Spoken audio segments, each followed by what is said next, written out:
had seen this liquid rubber coating that helps extend the life of your roof. And it also helps keep the roof much cooler by reflecting the UV and heat. So the first thing was washing the roof and blowing away any of the debris. Then I got a paintbrush and I'm just applying this acrylic caulking.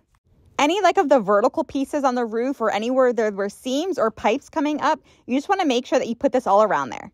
It just adds that one extra layer of protection. After that dried, then it was time for the ArmorRoof liquid rubber coating. It's available in 12 colors. I chose the sky gray. You can apply it with a squeegee or I use an 18-inch roller. And this 5-gallon bucket will do up to 500 square feet. I wasn't prepared for how thick this coating actually was, but look at that. I ended up just going ahead and making like big gulps of it kind of all around and then taking my roller and just spreading it out.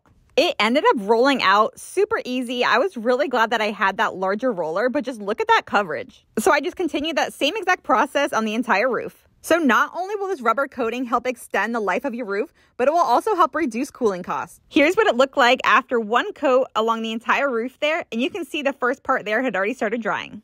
And then here's where I came back the next morning to do that second coat, but you can see that it's already completely dry. And look at that coating. You can see there where it's a little bit thicker. That's where I had applied the mastic. And then here's what it looked like after that second coat.